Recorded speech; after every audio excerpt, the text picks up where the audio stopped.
അങ്ങനെ സാഗറും സുജാതയും നാട്ടിലേക്ക് എത്തിയിരിക്കുകയാണ്. ആന്റിയമ്മയും മാനസിയും കൃഷ് റോക്കറ്റിൽ ബഹിരാകാശത്തേക്ക് വിടുന്ന നല്ലൊരു ഗംഭീര എപ്പിസോഡാണ്. ഇന്നത്തെ എപ്പിസോഡിൽ ആദ്യം കാണിക്കുന്നത് കൃഷ് മാനസിക്ക് നേരെ പൊട്ടിത്തെറിക്കുകയാണ്. എല്ലാത്തിനും കാരണം നീയാണ്, ആ റെയ്ഡിന് പിന്നിൽ നീയാണെന്നുള്ള കാര്യം ഞാൻ അറിഞ്ഞു എന്ന് പറഞ്ഞുകൊണ്ട് കൃഷ് മാനസിയെ ഇങ്ങനെ പഞ്ഞിക്കിടുകയാണ്. ആ ശങ്കർമോഹന്റെ പ്രോജക്റ്റ് നിങ്ങൾക്ക് കിട്ടാത്തതിന്റെ അസൂയയും ആ ശ്രീദേവിയെ കൊണ്ടുവന്നിട്ട് കാര്യങ്ങളൊന്നും നടക്കാതെ വന്നതിന്റെ നിരാശയും ഒക്കെ കാരണമാണ് നീ കൺമണിക്ക് ഒരു പണി കൊടുക്കുന്നതിന് വേണ്ടി എന്നെ ഇവിടുന്ന് മാറ്റാൻ ശ്രമിച്ചത്. അതിനുവേണ്ടിയാണ് ബാംഗ്ലൂരിലെ ഓഫീസിൽ നീ റെയ്ഡ് നടത്തിച്ചതെന്ന് പറഞ്ഞ് കൃഷ് മാനസിയെ കുറ്റപ്പെടുത്തുകയാണ്. എന്നാൽ അതെല്ലാം കേട്ട് ഹേമ പിന്നെ മാനസിക്ക് നേരെ തിരിയുകയാണ്. സത്യമാണോ മാനസേ, കൃഷി പറയുന്നതല്ല സത്യമാണോ എന്ന് ചോദിക്കുകയാണ്. എന്നാൽ അത് കേട്ട് മാനസ സമ്മതിക്കുകയാണ്. അമ്മ കേട്ടതെല്ലാം സത്യം തന്നെയാണ്, കൃഷി പറഞ്ഞതെല്ലാം സത്യം തന്നെയാണെന്ന് പറയുകയാണ്. ബാംഗ്ലൂരിലെ ഓഫീസിൽ റെയ്ഡ് ചെയ്യാൻ കാരണം ഞാനാണെന്ന് പറയുകയാണ്. ഓഫീസിൽ എന്നെ പരസ്യമായിട്ട് അപമാനിക്കുന്നത് ഇപ്പോൾ സ്ഥിരമായിരിക്കുകയാണ്. എന്നെ സന്തോഷിപ്പിക്കുന്നതായി ഭാവിച്ച് എല്ലാവരും കൺമണിയാണ് സന്തോഷിപ്പിക്കുന്നത്, എന്നെയല്ല. കൺമണി അലികയുടെ പടി ചവിട്ടി കഴിഞ്ഞാൽ ആ വൃത്തികെട്ട പേര് മാത്രമേ കേൾക്കാൻ സാധിക്കൂ. ഞാൻ എടുത്ത തീരുമാനങ്ങൾ ദേവിജിയെ മുന്നിൽ നിർത്തി തിരുത്തിച്ചു. അതുകൊണ്ട് തന്നെയാണ് ബാംഗ്ലൂരിലെ ഓഫീസിൽ ഞാൻ റെയ്ഡ് നടത്തിയത്. എന്നാൽ അത് കേട്ട് ദേഷ്യമെന്ന കൃഷക മാനസിയെ അടിക്കാൻ കയ്യോങ്ങുകയാണെന്നാൽ ഈ സമയത്ത് ആന്റിയമ്മ മാനസിയെ രക്ഷപ്പെടുത്തുന്നതിന് വേണ്ടി കൃഷ്ണ തടഞ്ഞുകൊണ്ട് പിന്നെ ആന്റിയമ്മ പിന്നെ കൃഷ്ണനോട് കള്ളം പറയുകയാണ്. നീ മാനസിയല്ല അടിക്കേണ്ടത്, എന്നെയാണ് അടിക്കേണ്ടത്. കാരണം ബാംഗ്ലൂരിലെ ഓഫീസിൽ റെയ്ഡ് ചെയ്യാൻ കാരണം മാനസിയല്ല, ഞാൻ പറഞ്ഞിട്ടാണ് മാനസ അങ്ങനെ ചെയ്തത്. അങ്ങനെ മാനസിയെ രക്ഷപ്പെടുത്തുന്നതിന് വേണ്ടി ആന്റിയമ്മ സ്വയം ബലിയാടാവുകയാണ്. എന്നാൽ ആന്റിയമ്മ പറഞ്ഞു കേട്ട് മാനസ ഇതെപ്പോൾ എന്ന രീതിയിൽ കിളി പോയി നിൽക്കുകയാണ്. തുറന്ന ആന്റിയമ്മ മാനസിയോട് ബാംഗ്ലൂരിലെ ഓഫീസിൽ റെയ്ഡ് നടത്താൻ പറഞ്ഞ് ഞാനാണ്, പക്ഷെ അത് കൺമണിക്ക് വേണ്ടിയല്ല. അറിയാലോ, സാഗർ നാളെ നാട്ടിലേക്ക് വരികയാണ്. ബലരാമനെതിരെയുള്ള കേസ് പിൻവലിക്കാൻ വേണ്ടി സാഗർ നാട്ടിലേക്ക് വരികയാണ്. ആ സമയത്ത് നീ ഇവിടെ നാട്ടിലുണ്ടാകാൻ പാടില്ല. നീ ഇവിടെ ഉണ്ടായി കഴിഞ്ഞാൽ നീയും അച്ഛനും തമ്മിൽ വഴക്കാകും. അതുകൊണ്ട് നിന്നെ എങ്ങനെയെങ്കിലും കുറച്ച് ദിവസം ഇവിടുന്ന് മാറ്റണം. അതിനുവേണ്ടിയാണ് എന്തെങ്കിലുമൊക്കെ കാണിച്ച് നിന്നെ ഇവിടുന്ന് മാറ്റാൻ വേണ്ടി ബാംഗ്ലൂരിലെ ഓഫീസിൽ റെയ്ഡ് നടത്താൻ ഞാൻ മാനസിയോട് പറഞ്ഞത്. എന്നാൽ അതെല്ലാം കേട്ട് മാനസികനെ കണ്ണു തള്ളി നിൽക്കുകയാണ്. ഇതെന്ത് ട്വിസ്റ്റ് എന്ന രീതിയിൽ. എന്നാൽ അത് കേട്ട് കൃഷി പിന്നെ ആന്റിയമ്മയ്ക്ക് നേരെ തിരിയുകയാണ്. അത് ശരി, ഇത്രയും വലിയ ചതി ചെയ്ത് ആന്റിയമ്മയാണോ എന്ന് ചോദിച്ചുകൊണ്ട് കൃഷി പിന്നെ ആന്റിയമ്മയെ എടുത്ത് പഞ്ഞിക്കിടുകയാണ്. ഈ റെയ്ഡിന്റെ കാര്യം വല്ല മഞ്ഞപത്രങ്ങൾ അറിഞ്ഞു കഴിഞ്ഞാൽ ഉണ്ടാകുന്ന അവസ്ഥയെ കുറിച്ച് ആന്റിയമ്മ ചിന്തിച്ചിട്ടുണ്ടോ എന്ന് ചോദിക്കുകയാണ്. എന്നെ ഇവിടുന്ന് മാറ്റുന്നതിന് വേണ്ടി എന്നെയും നമ്മുടെ കുടുംബത്തെയും സ്വന്തം കമ്പനിയെ വരെ ആന്റിയമ്മ ചതിച്ചിരിക്കുകയാണ്. അറിയാലോ ആന്റിയമ്മയ്ക്ക്, ഞാൻ എന്റെ അമ്മയെക്കാട്ടും വലിയ സ്ഥാനമാണ് ആന്റിയമ്മയ്ക്ക് തന്നിട്ടുള്ളത്. എന്നിട്ടും ആന്റിയമ്മ ഇത്രയും വലിയ ചതി നമ്മളോട് ചെയ്തിരിക്കുകയാണ്, നമ്മുടെ കുടുംബത്തോട് ചെയ്തിരിക്കുകയാണ്. അങ്ങനെയുള്ള ആന്റിയമ്മയെ ഞാൻ എങ്ങനെയാണ് ഇനി വിശ്വസിക്കുക? എന്നാൽ കൃഷ്ണന്റെ മറുപടി കേട്ട് ആന്റിയമ്മയുടെ കിളി പോവുകയാണ്. ഒരാവേശത്തിൽ മാനസിയെ രക്ഷപ്പെടുത്തുന്നതിന് വേണ്ടി ചെയ്തതാണ്, അതൊരു വലിയൊരു അബദ്ധമായി മാറിയിരിക്കുകയാണ്. തുടർന്ന് കൃഷി വീണ്ടും ആന്റിയമ്മയോട് അതുകൊണ്ട് ആന്റിയമ്മയുള്ള ഈ വീട്ടിൽ ഇനി ഞാൻ നിൽക്കുകയില്ല, ഞാൻ ഇപ്പോൾ തന്നെ ഇറങ്ങി പോവുകയാണെന്ന് പറയുകയാണ്. എനിക്ക് ആന്റിയമ്മയെ വിശ്വാസമല്ല എന്ന് പറഞ്ഞുകൊണ്ട് ഞാൻ ഇവിടുന്ന് ഇറങ്ങി പോകാൻ പോവുകയാണെന്ന്. എന്നാൽ കൃഷ്ണന്റെ കുറ്റപ്പെടുത്തലുകളെല്ലാം കേട്ട് ആന്റിയമ്മ ഇമോഷണൽ ആവുകയാണ്. ആന്റിയമ്മ കൃഷ്ണന്റെ അടുത്ത് നിന്നിട്ട് മോനൂട്ട എന്ന് പറഞ്ഞുകൊണ്ട് കരഞ്ഞുകൊണ്ട് കൃഷ്ണന്റെ കവിളിൽ കൈവയ്ക്കുകയാണ്. എന്നാൽ ഈ സമയത്ത് ദേഷ്യമെന്ന കൃഷി എന്നെ തൊട്ടു പോകരുത്. ഏത് മോനൂട്ടൻ? ഞാൻ നിങ്ങളുടെ മോനൂട്ടനൊന്നും അല്ല. എന്നെയും എന്റെ കമ്പനി ചതിക്കുന്നവരായിട്ട് ഞാൻ ഇനി കൂട്ടുകൂടുകയില്ല. ഞാൻ ആരുടെയും മോനുമല്ല കുട്ടനുമല്ല. ഇനി ആന്റിയമ്മയുമായിട്ട് എനിക്കൊരു ബന്ധവുമില്ല. എന്നാൽ അതെല്ലാം കേട്ട് ഞെട്ടി നിൽക്കുകയാണ് ആന്റിയമ്മയും മാനസിയും. എന്നാൽ ഈ സമയത്ത് ഹേമ കൃഷ്ണനെ തണുപ്പിക്കാൻ ശ്രമിക്കുകയാണ്. ചേച്ചിയമ്മയ്ക്ക് ഒരു അബദ്ധം പറ്റിയതാണ് കൃഷി, നീ ഒന്ന് ക്ഷമിക്ക് കൃഷി എന്നൊക്കെ പറയുകയാണ്. എന്നാൽ അത് കേട്ട് കൃഷി നല്ല ദേഷ്യത്തിൽ പിന്നെ ഹേമയോട് ഇത് ക്ഷമിക്കാൻ പറ്റുന്ന തെറ്റാണെന്ന് ആന്റിക്ക് തോന്നുന്നുണ്ടോ എന്ന് ചോദിക്കുകയാണ്. ക്ഷമയുടെ നെല്ലിപ്പടിക കണ്ടതുകൊണ്ടാണ് ആന്റിയമ്മയോട് ഇങ്ങനെയൊക്കെ പറയേണ്ടി വന്നത്. അലിക്കെതിരെ ഇങ്ങനൊരു വാർത്തയുണ്ടാക്കിയ ഈ മനസ്സിൽ വേറെ എന്തൊക്കെ തോന്നിക്കാണും? നിങ്ങളുടെ ഒരു ക്രിമിനൽ ബുദ്ധിയാണെന്ന് പറയുകയാണ് ആന്റിയമ്മയുടെ മുഖത്തടിച്ച പോലെ. എന്തായാലും നിങ്ങളെ വിശ്വസിച്ച് ഒരു നിമിഷം പോലും ഞാൻ ഈ വീട്ടിൽ നിൽക്കുകയില്ല. ഇനി മറ്റൊന്ന്, അച്ഛൻ എന്തായാലും ബലരാമനെതിരെയുള്ള കേസ് പിൻവലിക്കാനും പോകുന്നില്ല എന്ന് പറഞ്ഞുകൊണ്ട് കൃഷ്ണൻ നല്ല ദേഷ്യത്തിൽ ആ വീട്ടിൽ നിന്ന് ഇറങ്ങുകയാണ്. എന്നാൽ ഇതെല്ലാം കേട്ട് ആന്റിയമ്മ പിന്നെ പൊട്ടിക്കരയുകയാണ്. അങ്ങനെ കൃഷി ആന്റിയമ്മയെ അടിച്ചു പെരിഞ്ഞിരിക്കുകയാണ്. എന്നാൽ ഈ സമയത്ത് മാനസിക ഒന്നും തന്നെ ചെയ്യാൻ സാധിക്കുന്നില്ല. അങ്ങനെ മാനസിയെ രക്ഷപ്പെടുത്തുന്നതിന് വേണ്ടി സ്വയം കുഴിയിലേക്ക് ചാടിയിരിക്കുകയാണ് ആന്റിയമ്മ. തുറന്ന് കാണിക്കുന്നത് ധനലക്ഷ്മിയാണ്. ധനലക്ഷ്മി വലിയ ഗൗരവത്തിൽ വീട്ടിലിരുന്ന് കാപ്പി കുടിച്ചുകൊണ്ടിരിക്കുകയാണ്. എന്നാൽ ഈ സമയത്ത് കൺമണിയുടെ 3 അമ്മായിമാര് ധനലക്ഷ്മിയുടെ അടുത്തേക്ക് ചെല്ലുകയാണ്. തുറന്ന അമ്മായിമാരുടെ രാജഭരണമാണ് ആ വീട്ടിൽ. തുറന്ന അമ്മായിമാര് പിന്നെ ധനലക്ഷ്മിയോട് നീ ഇങ്ങനെ വെറുതെ ഇരിക്കേണ്ട, ഞങ്ങൾക്ക് എല്ലാവർക്കും ഓരോ ഗ്ലാസ് കാപ്പി ഉണ്ടാക്കി കൊണ്ടുവരാൻ പറയുകയാണ്. എന്നാൽ അത് കേട്ട് ധനലക്ഷ്മിക്ക് ഒട്ടും തന്നെ ഇഷ്ടപ്പെടുന്നില്ല. തുടർന്ന് ധനലക്ഷ്മി പിന്നെ അമ്മായിമാരോട് നിങ്ങൾക്ക് എന്താ വല്ല പിരി ലൂസായോ എന്ന് ചോദിക്കുകയാണ്. നിങ്ങൾക്ക് വല്ല ചായ കാപ്പിയോ വേണമെങ്കിൽ നിങ്ങൾ തന്നെ ഉണ്ടാക്കി കുടിച്ചോളാൻ പറയുകയാണ്. എന്നാൽ അത് കേട്ട് ദേഷ്യം വന്ന അമ്മായിമാർ പിന്നെ ധനലക്ഷ്മിയോട് നിന്റെ രാജഭരണമൊക്കെ പണ്ട് പണ്ട് വരുൺ ഈ വീട് സ്വന്തമാക്കിയ സമയത്ത് നീ ഞങ്ങളെ കുറെ കഷ്ടപ്പെടുത്തിയിരുന്നു. ഇപ്പോൾ ഞങ്ങളുടെ ഊഴമാണ്. ഇപ്പോൾ ഈ വീട് കൺമണിയുടെ വീടാണ്. ഞങ്ങൾ കൺമണിയുടെ അടുത്ത ആൾക്കാരാണ്. അതുകൊണ്ട് ഞങ്ങൾ പറയുന്നത് നീ അനുസരിക്കണം എന്ന് പറയുകയാണെന്നുള്ളത് കേട്ട് ധനലക്ഷ്മി പിന്നെ അമ്മായിമാരെ കളിയാക്കിക്കൊണ്ട് നിങ്ങൾ ഏത് ലോകത്താണെന്ന് ചോദിക്കുകയാണ്. നിങ്ങൾ വെറുതെ കൺമണിയെ വിശ്വസിക്കാൻ നിൽക്കണ്ട, കൺമണി നിങ്ങൾക്കും കൂടി പണി തരുമെന്ന് പറയുകയാണ്. എന്നാൽ അത് കേട്ട് അമ്മായിമാർക്ക് ദേഷ്യം വന്നിട്ട് അമ്മായിമാർ പിന്നെ ധനലക്ഷ്മിയോട് നിന്റെ ആ വേല നീ കയ്യിൽ തന്നെ വെച്ചാൽ മതി, കൺമണി ഞങ്ങളുടെ ആളാണ്, ഞങ്ങൾ പണ്ട് മുതലേ കൺമണിയുടെ ആൾക്കാരാണ്. എന്നാൽ അത് കേട്ട് ധനലക്ഷ്മി വീണ്ടും അമ്മായിമാരോട് അന്ന് കൺമണിയുടെ കല്യാണം തടയാൻ കൃഷി വീട്ടിൽ വന്ന സമയത്ത് കൃഷി അനിരുദ്ധ് പോലീസിനെ ഇടിച്ച് പഞ്ചറാക്കിയത് നിങ്ങൾ കണ്ടതല്ലേ? നിങ്ങൾ എന്തായാലും പോലീസിൽ പോയിട്ട് സാക്ഷി പറയേണ്ടി വരും. നിങ്ങൾ സാക്ഷികളാണ്. കൃഷിന് അനുകൂലമായിട്ട് മൊഴി കൊടുത്താൽ അനിരുദ്ധ് നിങ്ങളെ പഞ്ഞിക്കിടും. ഇനി അനിരുദ്ധിന് അനുകൂലമായിട്ടാണ് മൊഴി കൊടുക്കുന്നതെങ്കിൽ കൺമണി നിങ്ങളെ പഞ്ഞിക്കിടുമെന്ന് പറഞ്ഞ് ധനലക്ഷ്മി അമ്മായിമാരെ ഭീഷണിപ്പെടുത്തുകയാണ്. അതുകൊണ്ട് മര്യാദയ്ക്ക് ഞാൻ പറയുന്ന അനുസരിച്ചോ, നമ്മളെല്ലാവരും ഒറ്റക്കെട്ടായി നിന്ന് കൺമണിയെ എതിർക്കണം. നമ്മുടെ എല്ലാവരുടെയും ശത്രു കൺമണിയാണെന്ന് പറഞ്ഞുകൊണ്ട് അമ്മായിമാരെ ബ്രെയിൻ വാഷ് ചെയ്ത് ധനലക്ഷ്മി അവിടുന്ന് പോവുകയാണ്. എന്നാൽ ധനലക്ഷ്മി പറഞ്ഞ കാര്യങ്ങളെല്ലാം കേട്ട് അമ്മായിമാരെ പേടിച്ച് നിൽക്കുകയാണ്. ധനലക്ഷ്മി പറഞ്ഞതിൽ കാര്യമുണ്ട്. നമ്മൾ പണ്ടേ ഒരു പക്ഷത്ത് ചേർന്ന് നിൽക്കേണ്ടതായിരുന്നു. രണ്ട് വള്ളത്തിൽ കാലിട്ടതുകൊണ്ടാണ് നമുക്ക് ഈ അവസ്ഥ വന്നത്. നമ്മൾ എന്ത് ചെയ്യും മല്ലയാന്നോർത്ത് ഇങ്ങനെ സങ്കടപ്പെട്ട് നിൽക്കുകയാണ് അമ്മായിമാരെ. തുടർന്ന് കാണിക്കുന്ന കൃഷും കൺമണി ദേവ്ജിയും കൂടി സംസാരിക്കുന്നതാണ്. വീട്ടിൽ നടന്ന കോലാഹലത്തെ കുറിച്ചെല്ലാം കൃഷ് ദേവ്ജിയോടും കൺമണിയോടും പറയുകയാണ്. എന്നാൽ ഇതെല്ലാം കേട്ട് കൺമണി പിന്നെ ദേവ്ജിയോടും കൃഷ്ണയോടും എല്ലാത്തിനും കാരണം ഞാനാണ്, എന്റെ പേരിലല്ലേ ആ വഴക്ക് നടന്നത്. എന്നാൽ അത് കേട്ട് ദേവ്ജി പിന്നെ കൺമണിയോട് എല്ലാത്തിനും കാരണം നീയല്ല, എല്ലാത്തിനും കാരണം കൃഷി തന്നെയാണെന്ന് പറയുകയാണ്. കൃഷിന്റെ ഈ എടുത്തുചാട്ടം കാരണമാണ് ഇങ്ങനെയൊക്കെ സംഭവിച്ചത്. നീ എന്തിനാണ് ആവശ്യമില്ലാതെ ആന്റിയമ്മയുമായിട്ട് വഴക്കടിച്ചതെന്ന് ചോദിക്കുകയാണ്. തുടർന്ന് കൃഷി പിന്നെ ദേവ്ജിയോട് പിന്നെ ആന്റിയമ്മ അങ്ങനെ പറഞ്ഞപ്പോൾ പിന്നെ ഞാൻ എന്താണ് ചെയ്യേണ്ടതെന്ന് ചോദിക്കുകയാണ്. അത് കേട്ട് കൺമണി വീണ്ടും ദേവ്ജിയോടും കൃഷ്ണയോടും എല്ലാത്തിനും കാരണം ഞാനാണ് സാർ, എന്നെ ചൊല്ലിയാണ് ഈ വഴക്കിനെല്ലാം കാരണം. എന്നാൽ അത് കേട്ട് കൃഷിയുടെ ദേഷ്യം വരികയാണ്. തുടർന്ന് കൃഷി പിന്നെ കൺമണിയോട് ദേഷ്യപ്പെടുകയാണ്. അതെങ്ങനെ ശരിയാകും കൺമണി? എല്ലാത്തിനും കാരണം നീ എങ്ങനെയാണ് ആകുന്നത്? ആ ബാംഗ്ലൂരിലെ ഓഫീസിൽ റെയ്ഡ് നടക്കാൻ കാരണം നീയാണോ? എന്റെ അച്ഛൻ ബലരാമനെതിരെയുള്ള കേസ് പിൻവലിക്കാൻ കാരണം നീയാണോ? എന്തിനാണ് എല്ലാത്തിലും നീ നിന്നെ തന്നെ സ്വയം കുറ്റപ്പെടുത്തുന്നത്? ഇതിനൊന്നും കാരണം നീയല്ല. ഇതും പറഞ്ഞുകൊണ്ട് കൃഷി കൺമണിയോട് ദേഷ്യപ്പെടുകയാണ്. എന്നാൽ അത് കേട്ട് കൺമണി ആകെ വിഷമിച്ചു നിൽക്കുകയാണ്.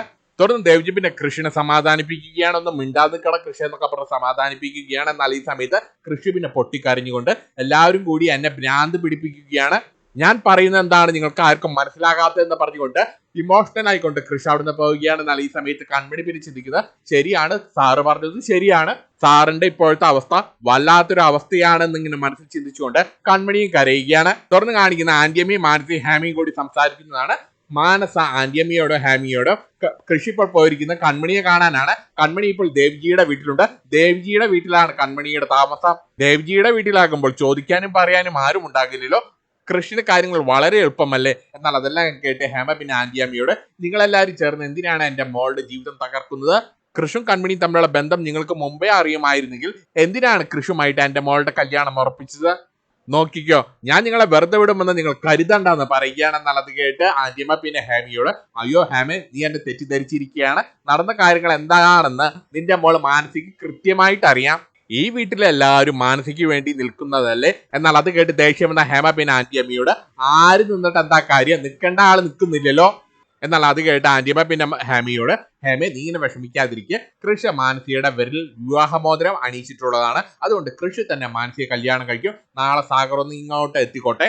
മാനസിയും കൃഷിയുമായിട്ടുള്ള വിവാഹം എത്രയും പെട്ടെന്ന് തന്നെ നമ്മൾ നടത്തുമെന്ന് പറയുകയാണ്. തുടർന്ന് ആന്റിയമ്മ പിന്നെ മാനസിയോട് നീ വെറുതെ കൺമണിയുടെ പുറകെ ചെല്ലേണ്ട, കൃഷിന്റെ ജീവിതത്തിൽ കൺമണി ആരുമല്ല, കൺമണിയെ വെറുതെ തലയിൽ വെച്ച് പൊക്കി നടക്കേണ്ട കാര്യമൊന്നുമില്ല, കൺമണി ഒരു സാധാരണ സ്റ്റാഫ് മാത്രമാണ്, കൃഷിന്റെ ജീവിതത്തിൽ കൺമണി ആരുമാകാൻ ഞാൻ അനുവദിക്കുകയില്ല എന്ന് പറഞ്ഞുകൊണ്ട് ആന്റിയമ്മ ഒരു പഞ്ച് ഡയലോഗ് അടിച്ചുകൊണ്ട് അവിടുന്ന് പോവുകയാണ്. എന്നാൽ ആന്റിയമ്മ പറഞ്ഞും കേട്ട് മാനസിക്ക് അത്ര നല്ല സന്തോഷമൊന്നും മാനസയുടെ മുഖത്തില്ല. മാനസിക്ക് തന്നെ അറിയാം ആന്റിയമ്മ പറയുന്നത് നടക്കാൻ പോകുന്നില്ല എന്ന്. ഇനിയൊരു സംശയം, ബലരാമന്റെ കാര്യം സാഗറിനോട് പറഞ്ഞ കൃപ കൃഷിന്റെ കൺമണിയുടെ കാര്യം അച്ഛനോട് പറഞ്ഞിട്ടുണ്ടാകില്ലേ? തുറന്ന് കാണിക്കുന്ന കൃഷാണ്. കൃഷ് രാത്രി കൺമണിയെ സമാധാനിപ്പിക്കുന്നതിന് വേണ്ടി കൺമണിയുടെ അടുത്തേക്ക് ചെന്നിരിക്കുകയാണ്. എന്നാൽ ഈ സമയത്ത് കൺമണി ഇങ്ങനെ സങ്കടത്തോടു കൂടിയാണ് ഇരിക്കുന്നത്. തുറന്ന് കൃഷ് കൺമണിയുടെ അടുത്ത് ചെന്നിട്ട് കൺമണിയോട് സോറി പറയുകയാണ്.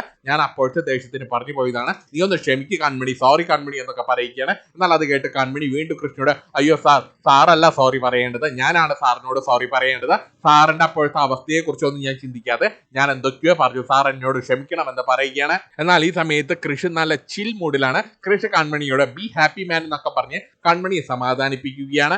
ഈ ചെറിയ ചെറിയ കാര്യങ്ങൾക്ക് കൺമണി ഇങ്ങനെ സങ്കടപ്പെടാൻ പാടില്ല എന്ന് പറയുകയാണ്. എന്നാൽ അത് കേട്ട് കൺമണി പിന്നെ കൃഷ്ണനോട് ഞാൻ കാരണം സാറിന്റെ കുടുംബത്തിൽ വലിയ പ്രശ്നം നടക്കുന്നത് എനിക്ക് സഹിക്കാൻ പോലും പറ്റുന്നില്ല എന്ന് പറയുകയാണ്. എന്നാൽ അത് കേട്ട് കൃഷി പിന്നെ കൺമണിക്ക് ഒരു ധൈര്യം കൊടുക്കുകയാണ്. എന്റെ കൺമണി, ഈ പ്രണയം എന്നൊക്കെ പറയുന്നത് ഇങ്ങനെയൊക്കെ തന്നെയല്ലേ, ചെറിയ ചെറിയ പ്രശ്നങ്ങളില്ലാതെ പ്രണയത്തിന് പിന്നെ എന്ത് രസമാണുള്ളത്? വീട്ടുകാർ പ്രശ്നമുണ്ടാക്കാത്ത പ്രേമം ബണ്ണില്ലാത്ത ബർഗർ പോലെയായിരിക്കും, അതിലെന്ത് രസമാണുള്ളത്? ഈ ധൈര്യമായിരിക്കും കൺമണി. പിന്നെ നാളെ അച്ഛൻ വരികയാണല്ലോ, നാളെ അച്ഛൻ വന്നു കഴിഞ്ഞാൽ ദേവസാർ കാര്യങ്ങളെല്ലാം അവതരിപ്പിക്കും. പിന്നെ നമ്മുടെ കല്യാണം, പ്രണയത്തിൽ നിന്ന് നമ്മുടെ കല്യാണത്തിലേക്ക് ഒരു പ്രൊമോഷൻ. എന്നാൽ അത് കേട്ട് കൺമണി പിന്നെ കൃഷ്ണനോട് സാർ അതിന് നമ്മുടെ കല്യാണമൊക്കെ നടക്കുമോ എന്ന് ചോദിക്കുകയാണ്. എന്നാൽ അത് കേട്ട് കൃഷ്ണ ഇനി പ്രത്യേകിച്ച് ഇനി നടക്കേണ്ട കാര്യമുണ്ടോ, കല്യാണമൊക്കെ മുന്നേ കഴിഞ്ഞതല്ലേ എന്ന് പറയുകയാണ്. എന്നാൽ അത് കേട്ട് കൺമണിക്ക് ചെറിയൊരു നാണം വരികയാണ്. തുടർന്ന് കൃഷി കൺമണിയുടെ കഴുത്തിൽ താൻ കെട്ടിയ ആ താരി എടുത്തു പൊക്കിക്കൊണ്ട് കൺമണി നമ്മുടെ കല്യാണം 4 ആൾ അറിഞ്ഞു തന്നെ നടത്തുമെന്ന് പറയുകയാണ്. ഗംഭീരമായിട്ട് നടത്തും, നമ്മുടെ പ്രേമം കല്യാണത്തിലൂടെ പൂർണ്ണതയിലെത്തും. എന്നാൽ ഇതെല്ലാം കേട്ട് കൺമണി ഇങ്ങനെ സ്വപ്നം കണ്ട് നിൽക്കുകയാണ്. എന്നാൽ അത് കണ്ട് കൃഷി പിന്നെ കൺമണിയോട് കൺമണി എന്താണ് ആലോചിക്കുന്നതെന്ന് ചോദിക്കുമ്പോൾ കൺമണി സാറ് പറഞ്ഞാലേ ഞാൻ ഭാവനയിൽ കാണുകയായിരുന്നു. എന്നാൽ അത് കേട്ട് കൃഷി കൺമണി ചെറിയ ചെറിയ സ്വപ്നങ്ങളല്ല കാണേണ്ടത്, വലിയ വലിയ സ്വപ്നങ്ങൾ കാണണം. ഞാനും കൺമണിയും രാജകീയമായിട്ട് തന്നെ ജീവിക്കും, ഞാൻ രാജാവ്, കൺമണി രാജ്ഞി, നമുക്ക് ചുറ്റും ഒരുപാട് പരിവാരങ്ങളും പിന്നെ കൊട്ടാരം നിറച്ചു ഉണ്ണികളും. എന്നാൽ അത് കേട്ട് കൺമണി എന്ത് ഉണ്ണികളോ എന്ന് ചോദിക്കുകയാണ്. എന്നാൽ അത് കേട്ട് കൃഷ് അതെ നമ്മുടെ ഉണ്ണികൾ, അത് എത്ര എണ്ണം വേണമെന്ന് കൺമണി തന്നെ തീരുമാനിച്ചോളാൻ പറയുകയാണ്. എന്നാൽ അത് കേട്ട് കൺമണി പിന്നെ കൃഷ്ണന്റെ മുഖത്ത് നോക്കി ഒരു ആക്കി ചിരിയുമായിട്ട് സാറേ എങ്ങോട്ടാ പോണെന്നൊക്കെ എനിക്ക് മനസ്സിലാകുന്നുണ്ട്. എന്നാൽ അത് കേട്ട് കൃഷി എന്താ കൺമണി എന്ന് ചോദിച്ചുകൊണ്ട് കൺമണിയുടെ 2 തോളിൽ കൈവച്ചുകൊണ്ട് നമുക്ക് ഉണ്ണികളൊക്കെ വേണ്ടി എന്ന് ചോദിക്കുകയാണ്. എന്നാൽ അത് കേട്ട് കൺമണി ഉണ്ണികളൊക്കെ വരേണ്ട സമയത്ത് വന്നോളും, കഥയൊക്കെ മതി, ഇനി കഥ പറഞ്ഞാൽ ശരിയാകില്ല, അതുകൊണ്ട് മോൻ പോയി കിടന്നുറങ്ങാൻ പറയുകയാണ്. എന്നാൽ അത് കേട്ട് കൃഷ് അത് ശരി, അപ്പോൾ എന്നോട് സ്നേഹമില്ല അല്ലേ എന്ന് ചോദിക്കുകയാണ്. എന്നാൽ അത് കേട്ട് കൺമണി സാറിന് അങ്ങനെ തോന്നുന്നുണ്ടോ, എനിക്ക് സാറിനോട് സ്നേഹമില്ല എന്ന്? എനിക്ക് സാറിനോട് സ്നേഹം മാത്രമല്ലേ ഉള്ളൂ. എന്നാൽ അത് കേട്ട് കൃഷ്ണൻ സന്തോഷമാവുകയാണ്. തുടർന്ന് കൃഷ് ആ ഒഴിഞ്ഞ ഗോൾ പോസ്റ്റിലേക്ക് ഗോൾ അടിക്കാൻ നോക്കുകയാണ്. എങ്കിൽ പിന്നെ കൺമണി എനിക്കൊരു മുത്തുകൗ തരാൻ പറയുകയാണ്. എന്നാൽ അത് കേട്ട് കൺമണി അതിന് സമ്മതിക്കുകയാണ്. എന്നാൽ അത് കേട്ട് കൃഷി ഒന്ന് ഞെട്ടുകയാണ്. തുടർന്ന് കൃഷി പിന്നെ കൺമണിയോട് വില ഞെറ്റിയിലായിരിക്കും നീ മുത്തുകൗ തരാൻ പോകുന്നത്. എന്നാൽ അത് കേട്ട് ഒന്ന് ചിരിച്ചുകൊണ്ട് കൺമണി കൃഷിയുടെ കവിളിൽ ഒരു ഉമ്മ കൊടുക്കുകയാണ്. കൺമണി തന്റെ കവിളിൽ ഉമ്മ തരുമെന്ന് കൃഷി കരുതിയിരുന്നില്ല. കൺമണിയുടെ ഉമ്മ കണ്ട് കൃഷിയിലെ കാമുകൻ ആക്ടിവേറ്റ് ആവുകയാണ്. തുടർന്ന് കൃഷി കൺമണിയുടെ കവിളിൽ തിരിച്ചു ഉമ്മ കൊടുക്കുകയാണ്. അതിനുശേഷം കൃഷി കൺമണിയുടെ ചൂണ്ടിൽ ഉമ്മ വയ്ക്കാൻ ഇങ്ങനെ നിൽക്കുകയാണ്. എന്നാൽ അത് മനസ്സിലാക്കിയ കൺമണി വേഗം തന്നെ കൃഷിന്റെ ചൂണ്ട് പൊത്തിപ്പിടിക്കുകയാണ്. മതി മതി എന്നൊക്കെ പറഞ്ഞ് പൊത്തിപ്പിടിക്കുകയാണ്. തുടർന്ന് കൺമണി എന്നാലേ മോൻ സുഖമായിട്ട് കിടന്നുറങ്ങിക്കോളാൻ പറയുകയാണ്. തുടർന്ന് കൃഷി അവിടുന്ന് പോകാൻ ഒരുങ്ങുമ്പോൾ തുടർന്ന് കൃഷി ശരി, നേരം ഒന്ന് വെളുത്താൽ എല്ലാത്തിനും തീരുമാനമാകും, അച്ഛനൊന്ന് വന്നോട്ടെ ഇതും പറഞ്ഞുകൊണ്ട് കൃഷി അവിടുന്ന് പോകാൻ ഒരുങ്ങി ഇങ്ങനെ തിരിയുന്ന സമയത്ത് കൺമണി ഇങ്ങനെ സന്തോഷിച്ച് നിൽക്കുകയാണ്. തുടർന്ന് കൃഷി കൺമണിയെ ഞെട്ടിച്ചുകൊണ്ട് കൺമണിക്ക് ബലമായിട്ട് കൺമണിയുടെ ചുണ്ടിൽ ഉമ്മ കൊടുക്കുകയാണ്. തുടർന്ന് കൃഷി കൺമണിക്ക് ടാറ്റ് കൊടുത്തുകൊണ്ട് ബൈ ഗുഡ് നൈറ്റ് എന്ന് പറഞ്ഞുകൊണ്ട് അവിടുന്ന് പോവുകയാണ്. എന്നാൽ അത് കണ്ട് കൺമണി ഇങ്ങനെ സന്തോഷിച്ച് നിൽക്കുകയാണ്. തുറന്ന് കാണിക്കുന്നത് സഹദേവനാണ്. സഹദേവൻ ഓടിപ്പടിച്ച് ബലരാമന്റെ സെല്ലിന്റെ ആ ജയിലെല്ലാം തുറന്ന് ബലരാമനെ വിളിച്ചുണർത്തുകയാണ്. ബലരാമൻ നല്ല ഉറക്കത്തിലാണ്.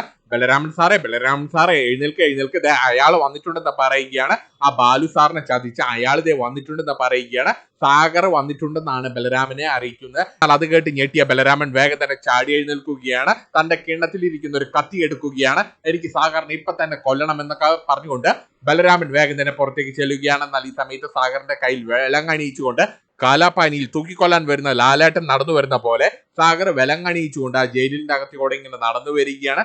സാഗറിന് ചുറ്റും പോലീസുകാരാണ്. എന്നാൽ ഈ സമയത്ത് പുറകിൽ കത്തി ഒളിപ്പിച്ചുകൊണ്ട് വിക്രം വേദയിൽ വിജയ് സേതുപതി നടന്നു വരുന്ന പോലെ ബലരാമൻ സാഗറിന് നേരെ നടന്നു ചെല്ലുകയാണ്. അങ്ങനെ സാഗറും ബലരാമന് നേർക്കുനേർ വരികയാണ്. എന്നാൽ ഈ സമയത്ത് ബലരാമനെ കണ്ട് സാഗറിന് സന്തോഷമാവുകയാണ്. തുടർന്ന് സാഗർ അയ്യോ മോനെ എന്നിങ്ങനെ ഇമോഷണൽ ആയിട്ട് വിളിക്കുകയാണ്. തുടർന്ന് ബലരാമൻ സാഗറിന്റെ മുന്നിലേക്ക് എത്തിയിരിക്കുകയാണ്. ഈ സമയത്ത് സാഗർ ബലരാമനെ വിളിക്കുകയാണ്.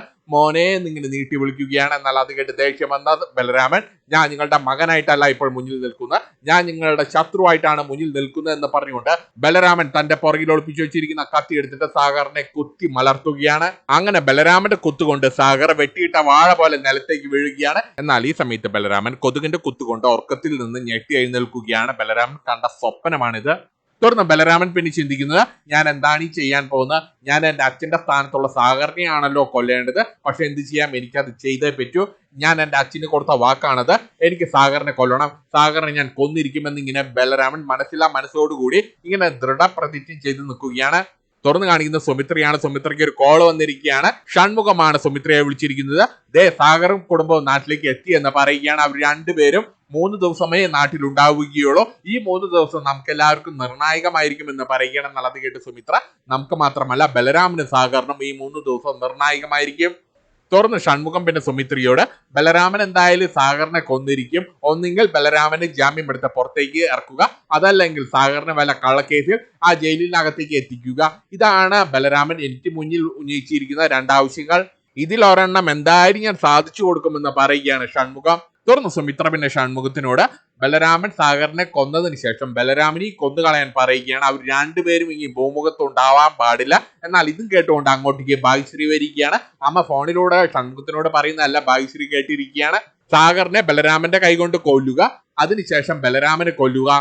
ഇതൊക്കെയാണ് അമ്മയുടെ പ്ലാൻ. ഇതെല്ലാം ഭാഗ്യശ്രീ അവിടെ മാറി നിന്ന് കേൾക്കുകയാണ്. ഇതും പറഞ്ഞുകൊണ്ട് ഷൺമുഖൻ ഫോൺ വയ്ക്കുകയാണ്. എന്നാൽ ഈ സമയത്ത് സുമിത്രയുടെ സന്തോഷിച്ച് നിൽക്കുകയാണ്. 2-3 ദിവസം കൊണ്ട് എല്ലാത്തിനും ഒരു തീരുമാനമാകുമല്ലോ. ആ ഒരു സന്തോഷത്തിലാണ് സുമിത്ര നിൽക്കുന്നത്. എന്നാൽ ഈ സമയത്ത് ഭാഗ്യശ്രീ എങ്ങനെ ബലരാമനെ രക്ഷപ്പെടുത്തണം, എങ്ങനെ സാഗറിനെ രക്ഷപ്പെടുത്തണം തുറന്നു കാണിക്കുന്നത്. സാഗർ സുജാതി നാട്ടിലേക്ക് എത്തിയിരിക്കുകയാണ്. അവർ രണ്ടുപേരും വീട്ടിലേക്ക് എത്തിയിരിക്കുകയാണ്. അങ്ങനെ 1.5 മാസത്തിന് ശേഷം വീണ്ടും സുജാതിയെ കാണിച്ചിരിക്കുകയാണ്. അവർ രണ്ടുപേരും ഓടിച്ചെന്ന് ആന്റിയമ്മയെ കെട്ടിപ്പിടിക്കുകയാണ്. എന്നാൽ ഈ സമയത്ത് മാനസിയും ഹാമിയും ഇതെല്ലാം കണ്ട് നല്ല ഗൗരവത്തിൽ നിൽക്കുകയാണ്. ഇതും കാണിച്ചുകൊണ്ടാണ് ഇന്നത്തെ എപ്പിസോഡ് തീരുന്നത്.